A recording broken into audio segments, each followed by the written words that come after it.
Instagram and on KMT. And morning, y'all. Hello, we got Tony here. Good morning, Tony. Tony from Chicago. Good morning, everybody. Good morning. Good morning. A beautiful day in God's paradise. We got Kilt's Mighty Tribe Live, Dr. Kilt's Instagram, YouTube, Facebook. We got Tony, Primal Foundations, Ali Wells, and Dr. Nelson Vasquez here for another beautiful day. I'm in Syracuse, New York today for the week, and then back down to Florida. And we're going to talk everything primal. Is that right, Tony? I love it. Let's do it. Awesome. Well, tell us a little bit about yourself and how you got into this primal carnivore lifestyle. Yeah, sure. Thanks for having me on. I started out, as a young kid, I was just kind of misguided with my nutrition. Italian family, we're just eating, pasta, pizza, a lot of Chinese food as well as in there. But, grew up kind of heavy set kid, trying to find my own way in life of like trying to be physically fit, started working out. But my nutrition was one thing that was lacking. I get into my later years and I find being vegan for 2 years at one point. What was told to me was you got to eat vegetables, meat is bad, and the whole forks over knives, trying to study this all stuff is picking up, and went vegan for 2 years, and I started to get really bad blepharitis in my eyes. I was gaining weight. I didn't feel good, and I said, I don't think I could do this anymore. So I kept hearing keto. Everything was keto this, keto that, and I started a ketogenic diet and enjoyed it. I liked it. I saw the Sean Baker podcast with Joe Rogan, and that kind of piqued my interest a little bit. That was about like 2019-ish. And a little bit after that, I started just trying carnivore, and I felt great. My relationship with food changed 100%. This is somebody that's pretty much, never had a handle on, how to eat and what was satiating. I didn't understand what that was. I went into 2021. I was loving carnivore, and I was training for an Ironman, and nobody wanted to work with me. No coaches wanted to be a part of, my program or their program, because they're like, oh, you're going to die on the course. You have to have carbohydrates out there. And I'm like, come on, man, like just work with me. And I finally found a coach who said, hey, I don't know what carnivore is, but go for it. I'll show you a training plan and things like that. So I completed a full Ironman on a carnivorous diet, felt amazing. And that was a telltale sign for me. I was like, I can compete at this. I'm getting stronger. I feel good. And all those things are great. But I guess the biggest piece where I started helping people is because of my relationship with food has changed so much. I'm not constantly craving a bunch of different junk. I don't go off the handle anymore. I mean, when I used to like, quote unquote, go on my diet, if I have something that I shouldn't have, I would fly off the handle. One little piece of cake or something, it would just be, I would go and binge eat, just addicted to sugar. But I feel great. I feel amazing now. And my goal is just to get people really strong and get back to the sense of eating a proper human diet. Whether carnivore is for you or not, I think the biggest thing is just getting people to eat single ingredient foods, right? And prioritizing animal protein and fats and just feeling good and thriving. So that's been my journey right now. And that's, why I share what I share, and, all the stuff that you guys do as well is amazing. How young are you now? I'm 36. 36. And you've been in the carnivore space for? It's about 5 years now, I would say. And by the way, so my parents are from Brooklyn, but also Chicago, River Forest, and used to hang out there a lot. And it was always in our family, pizza, pasta. I mean, everything Italian, which our heritage, loved the food, but I too gave it up, and have never felt better. And I think that, ultimately our cultures are part of who we are. So what's your sort of family feeling in all of this, and how hard has it been to sort of give that up? Yeah, that's a great question. I think when I was vegan for those 2 years, they were all freaked out. Like, you can't go vegan. You need to have protein. You need to have, meat. And then when I'm like, hey, I'm going to go on this all meat diet, they're like, oh, your cholesterol is going to be out the roof. You're going to die. Like, oh my gosh. And so I couldn't win either way. But, I talk about my family a lot. And, my dad is somebody that had a quadruple bypass. My stepfather as well. Like, they're all, and my whole family's heavyset. They're not the greatest in health. And I feel that with my family, I do get questions a lot, but I talk the talk, I walk the walk. In our conversations that I have, they do have questions. They're asking me questions about, hey man, you look really great. What are you doing? I need to get on that. I need to try that. I think the biggest thing is being consistent and kind of holding 2 feet down in the ground and saying like, hey, this is the way that I eat. I feel really good. The hard part when you go to family parties, right? Everybody wants you to eat everything. They want you to have all the desserts. They want you to have pasta, the panzerotti. Like, they want everything. And they're like, well, just have a little bit, And it's one of those things where, this analogy of, hey, if somebody's an alcoholic, right, and they're addicted to, alcohol, and they're like, you know what, I'm going to abstain from that. I'm not going to have that. You're not going to go, hey, just have a shot. Just have a little bit of, have one beer. You're not going to do that to somebody. I feel like I don't want to go off the handle anymore. I can moderate now, that time to time, right? That time to time. I can do that now. But from before, I couldn't cheat. I couldn't cheat because then I just go off the wagon. I'm in a good place right now. But it's hard because everybody wants you to eat the family food. Everybody wants you to enjoy with them. But I tell them, you know what? They're like, isn't this restrictive? I said, you know what's restrictive? Feeling like crap tomorrow. Not feeling really, really good. So for me, if I abstain from some things and, say thank you, but I'm okay. I think I'm at a point with my family where they don't even ask me anymore. It's more of questions I get all the time from my family. They're like, so wait a minute, I just went out with my father and my godfather and my cousins, and we went out for barbecue. And I don't know, Green Street Meats. Did anybody know that one for Chicago? Not yet. Green Street Smoked Meats is the best smoke. I would put it up against anybody in Texas. Like, it's that good. And it's a big statement, I know, but they always want to go there. And because that's one of my favorite spots. And we're standing in line to get stuff. And so my uncle or my godfather's like, wait a minute, you just eat meat? I'm like, yeah, man, that's all I eat. He goes, how's your cholesterol? How's this? That's all the questions I get. I'm like, it's fine. It's good. I'm like, it's a little high probably, but I'm fine. It's good. It's just a number. I'm like, I feel great. And so they're just like, can't believe that I've been on this journey of eating only meat for 5 years. So it's just a lot of questions now, but hey, I talk the talk. I walk the walk. I feel good. My performance is great. I'm probably the strongest I've ever been. Yeah. You know what I mean? So for me, I feel and look great. And, I'm so happy with myself right now that I couldn't imagine where I would be if I didn't go carnivorous. I have a couple of questions, Tony. Sure. Nice to meet you. You said you were vegan for 2 years. Yes. And what happened that you abandoned that?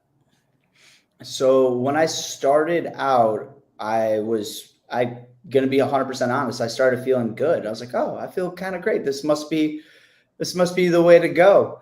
Because, I just cut out a bunch of junk that I was consuming.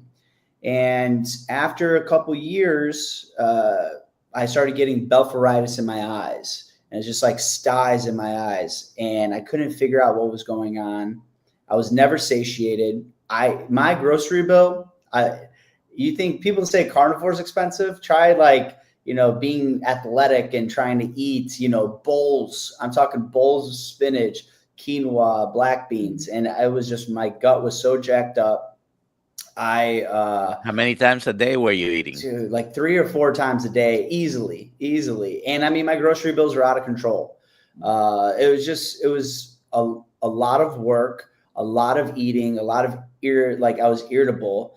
But then I found myself in this trap of having like, oh, well, this is plant-based, so I can have it. This is vegan, so I can have it. It's kind of the same how keto is right now. There's so many keto treats and different things. It's not even food at this point. So I went down that rabbit hole of a lot of stuff I was having was out of a box. It was fake. And I was like, I can't do this anymore. I just didn't feel great. I gained a lot of weight. But any weight that I lost starting out, I gained it all back. And when I went to that keto phase for a little while, like 2017, 2018, I started feeling really good. I just kept vegetables in because I'm like, oh, this is what I'm supposed to do. I need my vegetables. But when I kicked them, I mean, when I tell you I had to take doxycycline every month, I had to take antibiotics for my eyes because they couldn't figure out what was wrong. So after probably a month or 2 on carnivore, I'm just like, wait a minute, I haven't been to the doctor for my eyes. I mean, they would flare up big time. So I was like, wait, this is crazy. I feel really good. And I haven't had any flare-ups in my eyes. I'm satiated all the time. I'm not craving things. So that was like a big changer for me. But yeah, vegan just wasn't sustainable for me whatsoever. I mean, it's something like I never really want to go back to. Yeah. I come from a Puerto Rican family, born, raised in Puerto Rico. I've been out of Puerto Rico for now almost 40 years. As a matter of fact, 40 years is this year. And one of my sons married someone from Cuban ancestry. And we have the same cultural issues with food as Italian descent people. We get together, we eat all kinds of stuff that includes rice, beans, all kinds of tubers, and all kinds of wonderful dishes. And eating is part of the culture and the socializing in the family, right?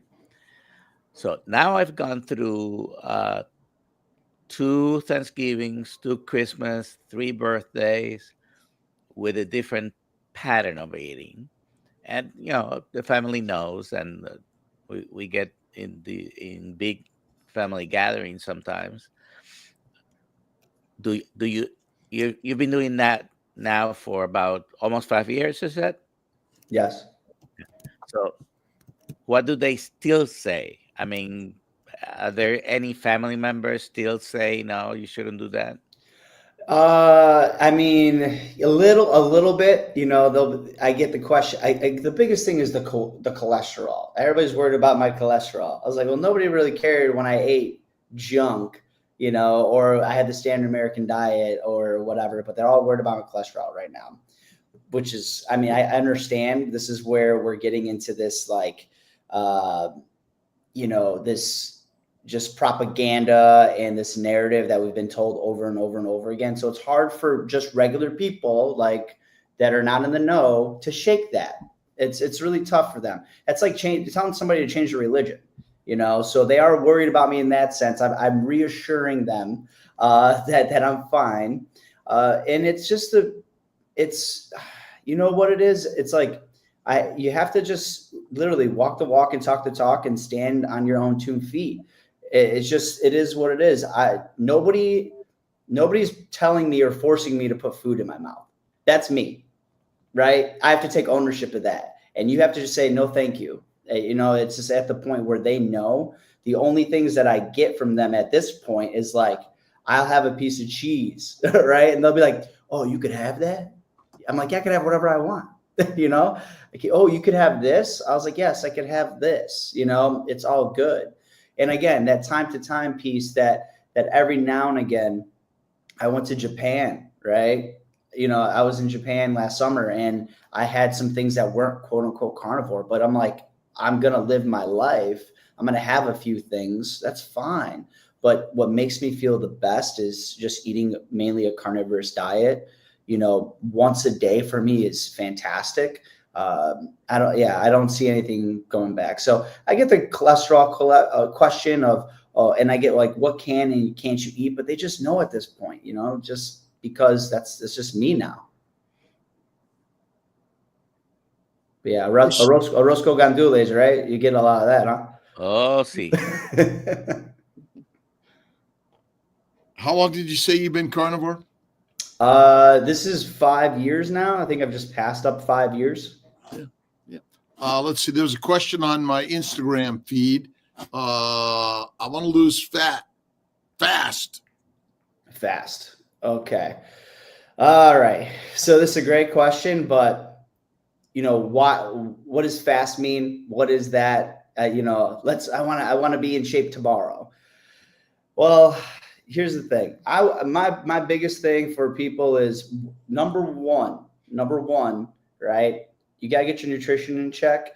And that's going to be, let's eat single ingredient foods, right? Let's prioritize good nutrition, whatever that looks like for you. I'm a big fan of, carnivore. I think keto is great as well. If people want to try that route, they're not ready to dip their toe into the carnivore space. So getting your nutrition in check, not eating things out of a box, not eating things that's a laundry list on the back of the package, right? That's number one. You clean that up. Number two is be consistent with activity, right? I'm a big fan of strength training.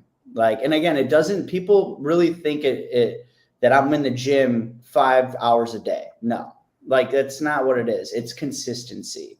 Whatever you do is consistent. What's the best workout program? Whatever works for you, man. Whatever works for you. Just be consistent. I work out less now than I've ever have, and I've got the best results.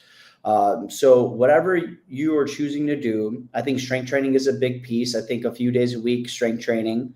Some people just work out once a week, do one full body workout, and that's it. But strength training with some movement in your life, right? And you don't have to go run a 5K every day, but you could walk, right? So eating good, nutritious food, managing that, knowing your triggers, knowing when to abstain from things, knowing if you can moderate things. For me, for a while on this journey, fruit was a big trigger. I couldn't buy fruit in the house because if I buy one thing of fruit, I would eat the whole entire thing. It's supposed to last me 5 days, but I ate it in a night just because I couldn't stop myself. So it's just knowing your triggers. It's a little bit of strength. Again, I'm a big fan of strength training. I think one of the best things you can do for longevity and your health is strength train. So movement, strength training, clean up your diet and be consistent. I mean, it's not super, super rocket science. And then when people say, I want to lose weight fast, well, why? What is the why? Well, you have a competition next week. You got to weigh in for something. Life is a long journey, man. So, it's baby steps, you'll get there. When we talk about weight loss, we have to, I guess, look at weight gain. If there was a period of time where you gain weight, it wasn't 20 pounds in 2 days, right? Yeah. It was a gradual, slow thing. And you kind of came to realize it when you were adjusting your belt, maybe, and it kept getting tighter. And it wasn't all of a sudden. It was gradual, slow increase. And we all do it. We want to get results very quickly. So you mentioned you start with your clients where they are, right? Yeah. And whatever your level of activity is, let's increase from there rather than you have to run a marathon next week. Yeah. It's consistency. It's starting where you're at. It's a change of lifestyle. It's a change of mindset. Mindset's the biggest, I would say mindset is the biggest thing. Because if you're looking at how many hours a day you train versus how many hours a day you're walking around living your life, training is minimal. All that stuff is minimal. Your nutrition is important. But yeah, and life is like the seasons, right? right now I've gained a little bit of weight because I'm doing, it's wintertime here. I'm not coming. It's hard to get outside when it's like, 20 degrees out. Like it kind of, yeah, it sucks in Chicago sometimes, but summertime shy is a thing. We love the summer, but I do more heavy barbell, more strength training in the wintertime. I'm indoors a little bit more. But in the summertime, my body composition, again, we have to talk about body composition versus like the weight on the scale, right? My body composition will start to drop a little bit because I'm more active. I'm playing volleyball. I'm running outside. I'm swimming in the lake. So everybody looks at the number on the scale and thinks that's the biggest thing. Like it's going to go up. Life goes up and down. The scale is going to go up. Your body composition is going to go up and down. But how you manage that with yourself is the biggest thing. The questions you're asking yourself is going to be like, how do I feel today? Do I feel accomplished? Do I feel successful? Right? Is your marker of success going and walking today? That might be the marker of success. Am I getting up a little bit early? Am I doing my job well? So that's the way I look at it. It's just seasonal stuff. Ed Coleman on KMT. Good morning, carnivores. Don't care about my weight anymore. I care about how I feel and my body composition. I want to be a coach for others. I'm not a doctor, but I am a motivational leader. And I think that, what is the optimal weight? Do we really even know that? Your body is going to want to put on fat. Like it's what it's designed to. It's designed to do that, right? So you're judging yourself against what you see in a magazine or a movie, and that's what we're getting. Like when you determine what determines your success. Am I successful or like of how I look based on a magazine? No, that's so unrealistic, right? I'm not shredded by any means. I don't have like popping out chiseled abs, but I feel great. Like, I don't mind taking my shirt off. 10 years ago, me and young Tony, I was active, but I was partying, drinking, I had a little bit of a beer belly. Like, I would be kind of embarrassed to take my shirt. Now I don't mind. I don't care. That's fine. Next question, Dr. Nelson. Well, I was going to say, Dr. Killed 69, he doesn't care about taking his shirt off. We've seen that a couple times. I just saw that with you and Sean O'Mara, which will be up soon. I've seen Dr. Kiltz in person. He's pretty jacked. Well, we're learning all together, and that really is the critical part. And someone asked about visceral fat. I think I have that question. That's this one? Yeah. Okay. Working on Me Canada. What is the best way to get rid of fat around your organs? I lost 62 pounds doing carnivore. Had a DEXA done. Said I have organ fat. Been carnivore 5 years. Strength train and walk dogs every day. Do I lower fat intake? Any ideas? This is on you, Tony. Yeah, the DEXA scan is great. I think you're going to have to gauge that to at least a few scans to see if what you're doing is helping and assisting. If this is just one scan, yeah, you might have visceral fat, but I don't think lowering the fat is going to be the biggest driver. You can play around with that though. Like there's some people, I would say for myself, I've tried to eat a little bit more in the past, a little bit more fatty meat than I'm usually accustomed to. And I saw my body composition going up. It was slow, it was gradual. But I would say the biggest thing here is stay on this path. You lost 62 pounds. It's amazing. Just keep that up and then gauge your DEXA scans. And then also is your functioning? Are you feeling good? Is your function in your body working? Other than that, you're doing a great job. If you're strength training and walking, keep that going. Yeah. So I don't think the change to the diet is the biggest thing. I still question. Why would your body make something that is causing you a problem? Visceral fat is made for a reason. Yeah. Abdominal fat's made for a reason. Subcutaneous fat's made for a reason. So I just think, once again, we're measuring something and then we're going by what someone else has told us that maybe isn't true. Possibly. Visceral fat is normal. Next question. Papa Carnivore. Tony, what message do you have for the vegans, vegetarians who are seeking optimal health? Ooh, Papa Carnivore, great question. So I get that. Are they seeking their own optimal health, right? Now, if people want to be vegan or vegetarian, like, you can do that. Like, that is again, I'm not here to tell people how to eat, right? You know, people come to me, it's going to be for like carnivore or really like primal line diet. But if you want to be vegan or vegetarian, like, it's going to take some work. I'm sorry. It's going to take extra work, whether you don't want to, you're doing it for a moral reason or what have you. It's going to be a lot of supplementation, right? There's things that you just cannot get out of the plants. And I think over time, you're seeing a lot of vegans and vegetarians that are crossing over into a ketogenic, a paleo, a primal diet. Maybe not carnivore, but yeah, I have personal friends that are like this. You know, one's vegetarian, and his health is not doing so great. And I'm not just saying that because I'm a carnivore. It's just a friend of mine, and I'm trying to encourage him to actually eat more. He does eggs. So I'm like, dude, just try to eat a little bit more eggs, you know, this, that, or the other, clean up the diet a little bit. His wife is a nutritionist who's also vegetarian. She's telling him to eat meat now. Oh, wow. She's telling him to eat meat. And he told me, I said, I told you, you know, so, but he doesn't supplement with anything else. He just, you know, kind of eats kind of crappy, but it's vegetarian.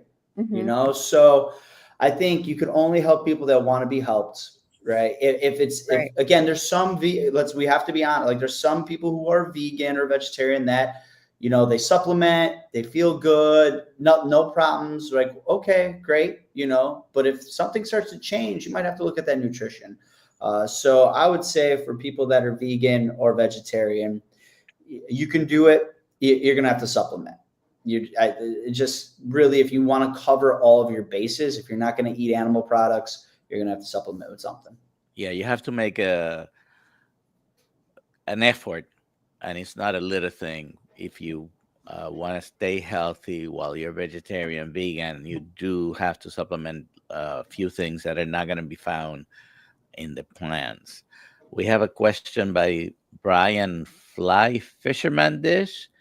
Do you think that type 2 diabetes be totally reversed, or is it just a reset to a normal range?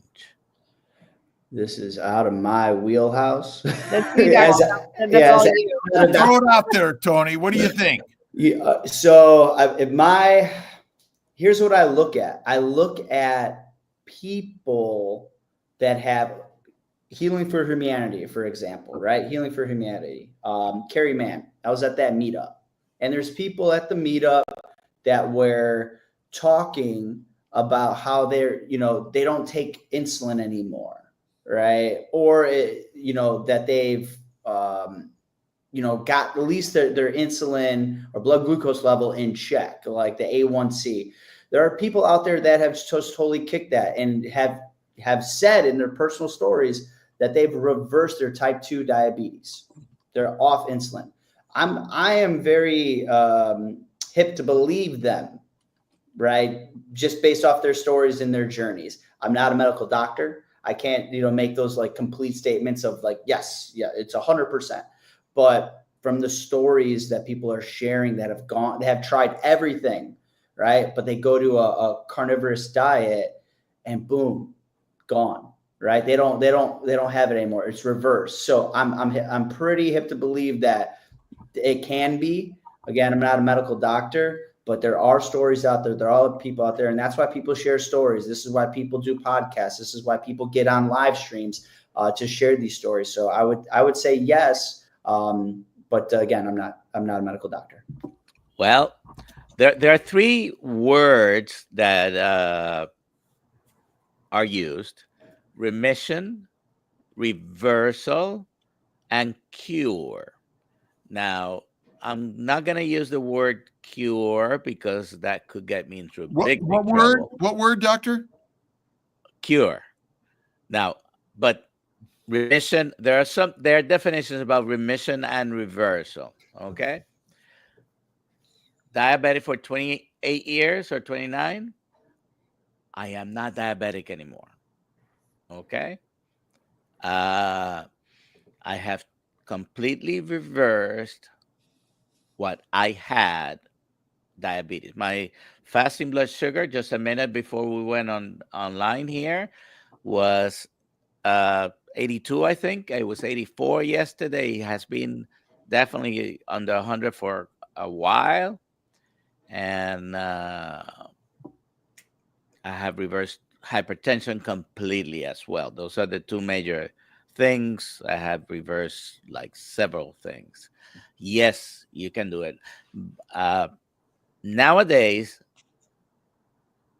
I dare to say, I don't have a study to back this up. I dare to say 95% or more of the people diagnosed with type 2 diabetes nowadays shouldn't even be close to having diabetes. There's a small percentage of people with predispositions for whatever reasons. That would take a few hours discussions about, but it's such a small number. Eliminate the ultra processed foods, eliminate the sugar, the flours. If you want to eat vegetables, there's a few that may be acceptable, non-starchy vegetables. Be careful with the fruits in season and all that. And if not, go carnivore. I did it by going carnivore. I don't tolerate even small amounts of carbohydrates. I equate the disease. The condition. No, the exposure of poison ivy to our skin, and we get damage to our skin. Correct? Do we call that poison ivy disease or allergic reaction to a plant? And I just wonder if type 2 diabetes is simply damage to the liver, secondary to plant toxins, almost like goitrogens, which damage the liver. And when the liver's damaged, glucose levels rise, and thus insulin levels rise, and that's our diagnosis of type 2 diabetes. But if you simply stop eating the poisons to the liver, your sugar levels remain lower, and because you're able to convert the sugars to fat fast, and that might be it. But I agree with Dr. Nelson. We won't use the cure word. Should we use solution? Should we? I asked AI what words we should use instead. Solution is one. Well, Fix is another. Salvation is another. You've been salvaged from your diabetes. But in modern medicine, we give you a label. You have a disease, right, that you're going to have for life. So you're going to need our care and our drugs for life. Now, we can put you on a payment plan, your monthly insurance bill, and but it's not going to cover everything. That's right. Next question. Next question is from Brisket Boomers. I can't find it now, but Rebecca, Coach Rebecca is our guest tonight on the Kill Mighty Tribe Zoom call. And we got to get Amy on our morning live. So yes. Amy, email me. Amy, Brisket Boomers. Yes, she's got to email me. We'll do it. We're not gonna miss her. She's gonna be here. Let's see if I can figure this one out because there's one word in here I cannot pronounce. Hola, Dr. Kiltz. Yesterday, I'm the queen of Spanglish, so I should figure this out. Yesterday, you see Dr. Nelson to start this charlas en español pendiente. We're gonna create a Spanish language live maybe once a week, twice. I don't know. We'll figure something out. Right? We'll figure it out. Yep. Dr. Nelson and I are going to chat about that, but most likely Wednesdays at 3. And it's going to be, we either need to start like a Kilt's Spanish channel or on Dr. Nelson's channel to do that. Yeah. Well, yeah, exactly. Dr. We'll figure it out. We're gonna schedule on my channel, and we'll have Dr. Kilt's channels. We'll talk about that afterwards. All of it is one. Yeah. We'll talk about that afterwards. Okay, next, Norse carnivore. My 19-year-old sister's vegetarian with mental and physical issues before carnivore. At 23, I had these issues too. How could you go about changing her mindset towards reintroducing meat? Tony. This is the one piece where you got to, it's because it's tough. It's hard. I got my own sister that I've, has had health issues and not a good relationship with food. And, it took me a while. And it's actually, I would argue it's harder if you're related to them. It's 100% harder to change somebody's mindset. So I would say you can't help anybody that doesn't want to be helped. So it's something that they want to do. You can't be a foghorn. I say you got two types of people when you're dealing with this kind of stuff. You're either somebody that's going to be a foghorn or a lighthouse, right? Foghorn is just out there blurring. It's kind of like disruptive, but a lighthouse, like people look for the lighthouse. They seek the lighthouse. They seek the safety. That's something that they go to naturally. So I would say, don't be a foghorn about this stuff. Be a lighthouse and lead by example, right? If there's something that has been a challenge for you, talk to your sister about it. Tell her how you're feeling now, how you like everything is great in your life and, you're doing well and you feel great, especially if there was, I think the question popped away, but I think it said mental and physical issues, right? So if you've helped those two things, talk to your sister about them. But again, it's hard when you're a sibling or you're hard when you know them very well. It's crazy. People like you'll be somebody's like tight best friend, but they'll take somebody else's advice over you that they saw on TikTok or Instagram. Right. So don't be a foghorn, be a lighthouse, and just, give people grace and, they'll be ready when they're ready. Great. Cool. Next question. We did that one already. Okay, so Richard Hepburn, does everyone on the panel use electrolytes? If so, how often? Why not? Or why? It's a good question too. For myself, when I was doing endurance training, I'm talking 18-mile runs in the morning, 100-mile bike rides kind of thing. I would use electrolytes. It's something that I would put in, water bottle and go. And Kiltz has got some Kiltz's Health electrolytes. Yeah. Nice. I think it's electrolytes. I don't put as much in now as I used to. Kilt's got the Malton? You got to get the smoked salt one, boss. That one's even better. Yeah, that one's good too. That's good too. I agree. But I just kind of like do my Malton. I just do a lot of salt. Yeah. Find a salt you like and do a lot of it. I think when people are starting carnivore, I think it's okay to if you want to get the packets, just to kind of start out, there are the LMNT that could be kind of controversial now because I guess they found some stuff in the LMNT, salt stack or salt sticks. Vinnie Torridge, I think, sells some things that, that are, you get the Kiltz's, whatever, you throw that in some water. It could help you mitigate some stuff, that keto flu, if you will. But at this point, I just salt my food very well, and I don't even really throw electrolytes in. The only time I would is if it's gonna be hot out and I'm going and I'm doing it for a performance reason. But I'm not downing electrolytes every time I have water. So if that answers your question. Great. Fasting. Yeah.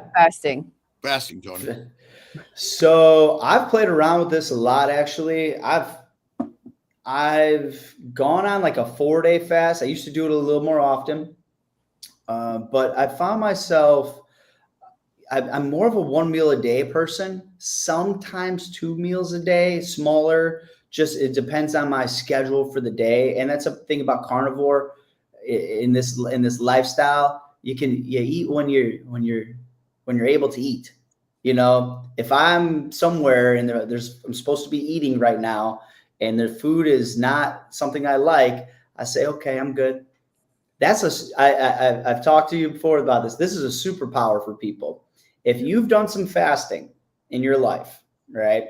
And people fast for all different religious reasons, what have you.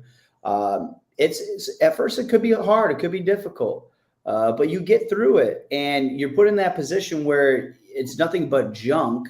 You can say, I'm okay, and you can fast, and you can make it to the next day or whenever, get home and make your own meals. So I think the extended fasts, I think within moderation, right, is a good thing. I think people do overdo it. I think people will do, like I've talked to some people, I'm on an 8.5 day fast. And I'm like, why? Like, why are you doing that? And again, people will have their own reasons. I think a reset every now and again, I try to do anywhere from a 3 or 4 day fast a few times a year, you know, but I think fasting is great. If you want to pull the lever on some fat loss, there's that reason as well. But I think people can't lean on fasting for their aesthetic goals. Those are two different things, but I think fasting makes you feel better. Anytime I do an extended fast, I do it. I feel great. And I try to keep my meals one big meal a day. So basically a 24-hour fast every day for me, unless there's the day where I'm going to eat twice. And if I'm going to eat twice, it's smaller meals. It's within a window, right? I'm going to have that window from 4 to like 6 p.m. So fasting is great. But don't I have to, being sarcastic here a little bit, but don't I have to eat every 3 hours? You will wither away to nothing. Yeah, I mean, I tell people, it's a narrative that people have been told. I have to keep my metabolism up. I got to keep my metabolism up, all this stuff. This stuff has been actually measured with my charts that, like, you know, they'll have metabolic carts that people will do. And people that were fasting or had intermittent fasting had greater results than people who are eating multiple times a day. Right. So it doesn't, you're not going to wither away to nothing. Right. I fasted. I do my workouts fasted, guys. I do almost 95% of my workouts are fasted. And sometimes when I go on these like big like endeavors, like I'm retired from Ironman training, but when I was 100-mile bike rides, right, with a bottle of water, I'm good. You don't need to eat every 5 seconds. This is something that's been, you know, pushed on people because you have to have this many carbohydrates, this much protein after your meals. Well, what's the most convenient thing you can do when you get done with your workout? If you're coming out of the gym, is to grab something from the fridge and go buy it. That's a protein shake or whatever meal replacement, because you're supposed to, right? It's all propagated to make you buy more crap. I think we've like in the, you know, 2,000 years ago, we didn't have protein shakes, man. And I think we're doing fine. So you're not going to wither away to nothing. If anything, you're going to feel better. Your performance could actually go up as well. So you don't need to eat 5 times a day. We're built to go days and weeks probably without food. I'm on a 5-day fast just because it's a little bit my food freedom and something that I feel really great doing, but it's not required. But I think 1 meal a day is really good, but you know, to each his own on where you want to be. It's sort of like a marathon or Ironman, right? You want to do it, great, go do it, because there's a sense of accomplishment and power in what you can do. That's hard. That's why I think fasting is sort of an amazing thing. And what's the fuel for the body? It's your fat. The food you eat is simply there to be converted into fat, mostly because most people don't eat fat. Even most carnivores do not eat a lot of fat. They eat cooked meat, which melts away the fat. Next question. Oops. Bless you, Dr. Nelson. You went off the screen, but we still heard you. It's the morning allergy. Sorry. Stephanie. After a week of upping fat with butter because I can't find fat trimmings near me, I'm up 4 pounds, lower protein to lower A1C, but now hungrier. I'm frustrated, too mad. And Stephanie, are you type 1? I think you've mentioned that. Okay. So for when I see this after a week of upping the fat with butter, okay, again, you're going to have to, everybody is going to be a little bit different. Everybody's like, what's my ratio? What's the best thing? What's give me the number now. And it's like, well, what works for you might not work for me, and vice versa. You know, I like Coach Bronson's method of kind of dealing with this is basically, you know, you get people that are going to go a 1-to-1 ratio, every gram of protein and every gram of fat, right? So 1-to-1, and you kind of manage that and you kind of figure that out. I think 1 week, again, if you're up 4 pounds in the week, it could be just a natural swing of things, and it might actually dip back down because you're actually getting the fat that your body wants. So it might retain a little bit, then go back down. But it might take you a little bit. This is the problem with fitness, and this is the problem with nutrition, is people want to jump around from program to program to different nutrition plan. If this is something you're looking at, your intake of fat and your intake of protein, go 1-to-1 for a little while, right? If you start to gain weight, it's like, okay, maybe I can bring back the fat a little bit. You know, it's literally like a lever. Like you have to know when to, up it and down it, but you have to actually give it time. So I would say go to a 1-to-1 ratio for a while and see, but give it like 4 weeks. You know, a week is your body, again, we talked about your body does this a little bit. So give it some time and I think you'll be okay. And if you need to pull back the fat a little bit, okay, go ahead and do that. But just commit to something for a little bit, knowing, hey, if my weight goes up 4 pounds, it's okay. Like it's all good. And I tell people who, if you want to go lean, look at Marie Emmerich's stuff, protein sparing modified fasting. I mean, basically lean meat has less calories than fatty meat, and go lean for a little bit if you want to sort of cut the weight a little bit. But long term, no fat is not good for us. Cool. There you go. FX Trader, how do doctors determine when to stop medication like insulin? Is it based on A1C number, Dr. Nelson? It's based on how you're feeling and how your blood sugars are day to day, basically.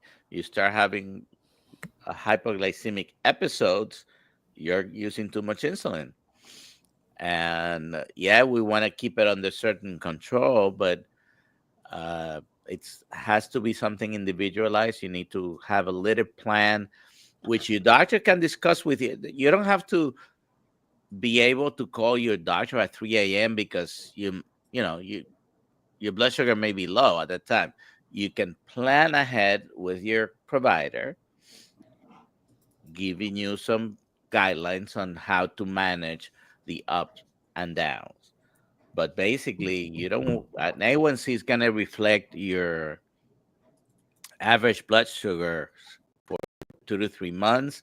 You don't want to wait 3 months to make changes. If you're really going strict keto or carnivore, then you're going to have to cut insulin,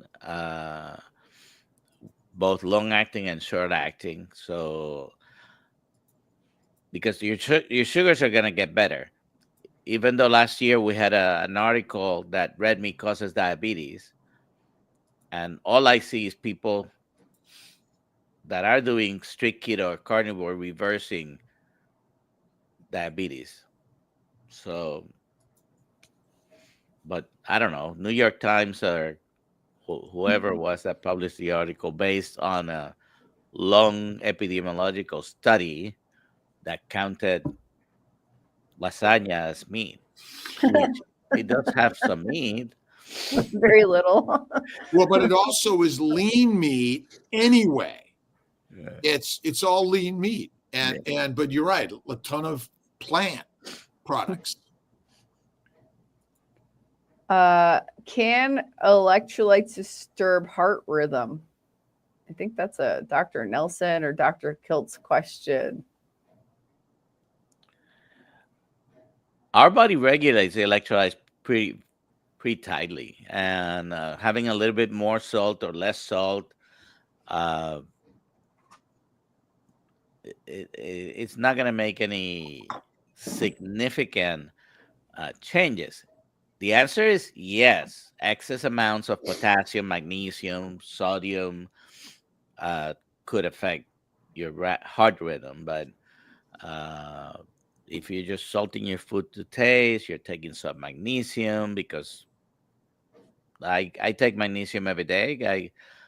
I used to have a lot of cramps, and I don't anymore when I use a regular amount of magnesium and salt my food.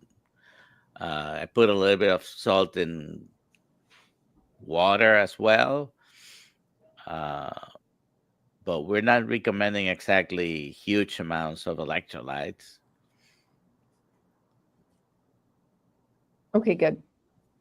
Let's see here. Let's see. Eve, forget calories, Shirley. That's a question. Surely. Well, what like is counting calories, yeah, I guess. what is a calorie? I mean, let's look at what is that? Like, it's just basically a mathematical way to determine the energy in something, right? Like, it's just, what is a calorie, right?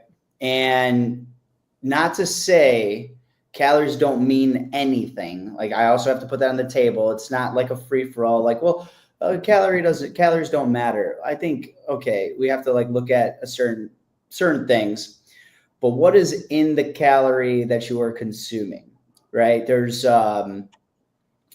Casey Ruff, who does the Balanced Body Radio. He's a great dude, but when he did his metabolic charts or carts, he was having people go on these calorie restrictive diets, and based on the mathematical equation, like, these people should be losing weight, right? Based off this equation, like, they're working out this much, they're burning this much, everything is like documented and calculated, but they weren't. They were plateauing or gaining weight. This doesn't make any sense. Well, if we use this calorie count, then boom. Well, you're using mathematical equations to solve a biological issue, right? It doesn't work like that. So calories, we have to stop thinking it's just like the way we think of things, right? I need to look at, what does nourishment look like? What makes you satiated, right? That's what I'm looking at. Because if we're talking about counting the calories and or having a conversation of calories, we're talking about the wrong kind of stuff. So that'd be my take on it. But I think tracking for some, again, if you're going to go down this road of, hey, I want to lose weight, tracking is managing, right? And we just had that one question about, I'm putting a little bit more fat in my diet, I'm starting to gain a little bit of weight, what should I do? I think it's okay to track for these situations to figure out what works best for you. But I think when we look at our food, we shouldn't be looking at numbers. Like, it's not numbers on the plate, it's nourishment on the plate. So what nourishes you, what makes you feel good, and go from there. Great. Shirley, the name Shirley. Shirley, will carnivore help with spinal stenosis? I'm out of this question. Sorry. Yes. I'm gonna have to really make a long list of things I have that many people have. I do have lumbar spinal canal stenosis with neurogenic claudication. I was almost in a wheelchair a couple of years ago.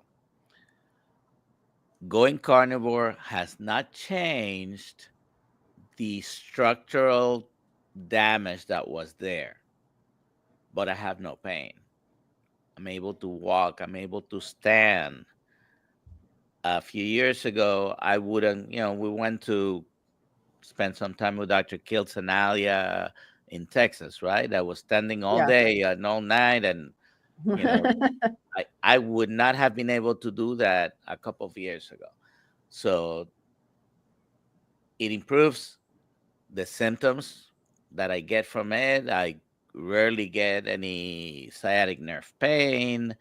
I'm able to tolerate a lot more. May not change the structural damage, like I said, but I also have very severe problems. Not problems. I don't have problems anymore, Dr. Kills. None. But there are some degenerative changes in my neck, severe, by the way, described by the MRI as severe, and I have no symptoms. So, you know. Jonathan loves Dr. Nelson. He's well informed and experienced. Thanks, Jonathan. That's a nice comment. Thank you. I like that, guys. The carnivore muscle. I like that. Yeah. He's great. Let's see. We've got we've got no questions left. We've answered all the questions so far. Oh, but we're 56 minutes in, so we might as well give everyone a chance to do. What are we giving out today? Kiltz's Keto is carnivore.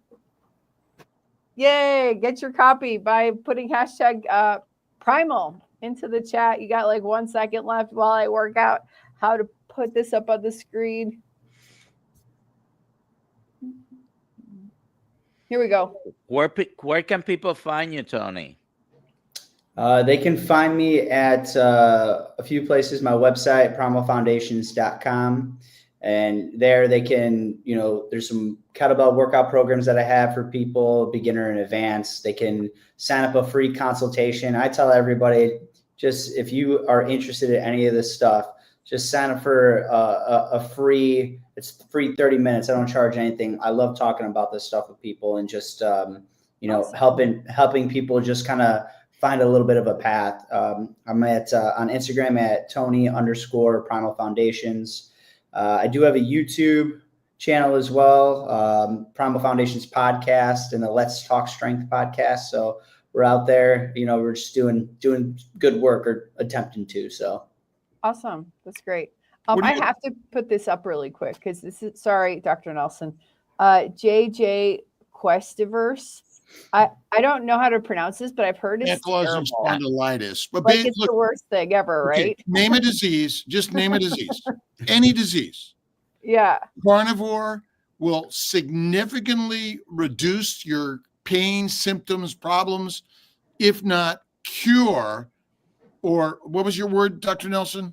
Reverse.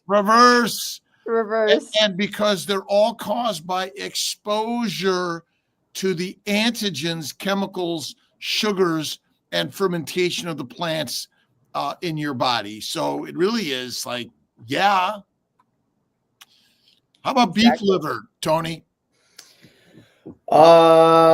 Beef liver, I made the attempt. I'm not gonna lie. I made the attempt. I don't like it. I'm not a big fan. I did do the capsules for a little bit. I tried the liver capsules. I did that for a little bit. I think it's great for, again, if you want to optimize and supplement a little bit, totally fine.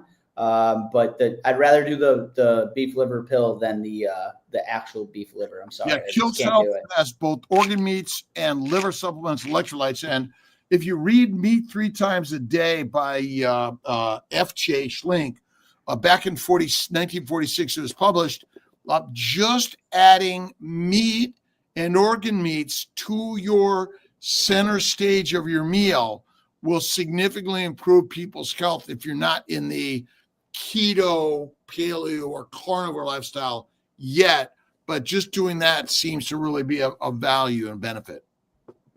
All right. There you go. Let's do this. I'm just going to do a plug really quick. Chicken liver, people. Chicken liver, bacon. You'll love it. Okay. Thank you. We're going to do the giveaway. Liver, organ meats, I think are real important. I love chicken liver. Once a month, I want it. Dr. Cami and Karen go keto. Yay! You know my email address. Shoot me an email. Shoot me an email and you will get it. Ollie at drkiltz.com. Ollie at If you want to get drkiltz.com. on our show, you want to be part of this, you want to share some comments, Ollie at drkiltz.com. Yep, there you go. Come and find me. Okay, there we go. It's been a pleasure, everybody. It's 6. I got a 6 o'clock call to get to. Tony, you're amazing. Thank you so much. And Alia, you're amazing. And everyone, thank you for stopping in for the Hour of Power, 5 to 6 a.m., Monday through Friday. If I'm not here, it's Alia, Dr. Nelson. If they're not here, I'm here. But the most important part is that you're here, and these are on repeats. And let's join Tony, Primal Foundations, share the word in the way. God bless everyone. Okay, Have a good day. goodbye. See you, Dr.